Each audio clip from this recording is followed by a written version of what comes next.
జూలకంత్రి బ్రహ్మారెడ్డి గారు ఇక్కడ press meet పెట్టారు. వాస్తవమే, మేము ప్రత్యర్థులను కూడా గౌరవించే కుటుంబం మాది. మీరు కావాలంటే అంతకు ముందు రోజు నా ప్రెస్ మీట్ చూడండి, బ్రహ్మారెడ్డి గారు అని పిలిచాను నేను. ఎవరైనా అంతే, ప్రత్యర్థులను అందరం గౌరవించుకుంటాం. కానీ మీరు నన్ను మాట అన్నాక నేను అనకపోతే తప్పది. పెద్దలు చెప్పారు, ఎవరికి ఏ భాషలో చెప్తే అర్థం అవుతుందో ఆ భాషలోనే చెప్పాలరా, లేకపోతే అర్థం కాదని. అందుకే జూలకంత్రి బ్రహ్మారెడ్డి గారు అంటాడు, మహేష్ రెడ్డి నసరావుపేటలో 23 ఎకరాలు కబ్జా చేశాడు, అక్రమ డబ్బుతో కాంప్లెక్స్లు కడుతున్నాడు. ఈందా అసలు ఉందా లేదా? అది Shri Kasu Raghavamma Brahmananda Reddy junior college committee society. నేను పుట్టక ముందు బహుశా ఆ సంవత్సరంలో ఏర్పాటైంది. అప్పుడున్న బ్రహ్మానందరెడ్డి గారు, వెంగళరెడ్డి గారు నిజంగా గనక ఆస్తులు పోగు చేసుకోవాలి అనుకుంటే వాళ్ళు పాపం రూపాయి కూడబెట్టుకున్న ₹1,50,000.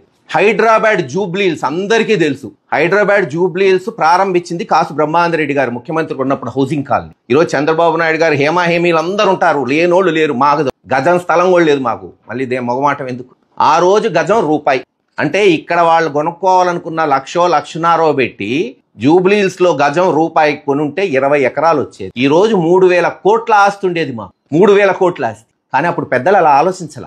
వాళ్ళు పుట్టిన గడ్డ, వాళ్ళకి ప్రేమ, ఆధార, అభిమానం ఇచ్చిన ప్రజలకు ఉపయోగపడాలని కాలేజ్ స్థాపించారు. ఎయిడ్ని డిస్కంటిన్యూ చేస్తూ వచ్చారు.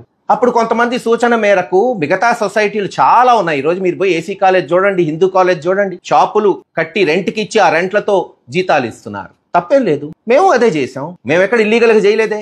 లీగల్ గా గవర్నమెంట్ జీవో ఇచ్చింది, 3.5 ఎకరాల్లో కమర్షియల్ చేసుకొని రెంట్లు తీసుకొని ఎడ్యుకేషన్ కి వాడండి అని. సరే, అప్పుడు కొంతమంది తెలుగుదేశం నాయకులు హైకోర్టులో వేశారు. హైకోర్టులో గెలిచా, ఇదిగో హైకోర్టు ఆర్డర్.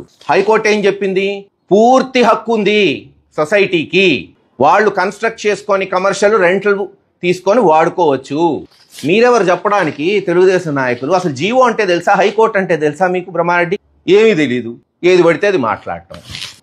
నేనే కొన్ని డబ్బు సంపాదించి ఒక కమర్షియల్ కట్టాలి, సొసైటీలో ఎందుకు కడతాను ఇక్కడ?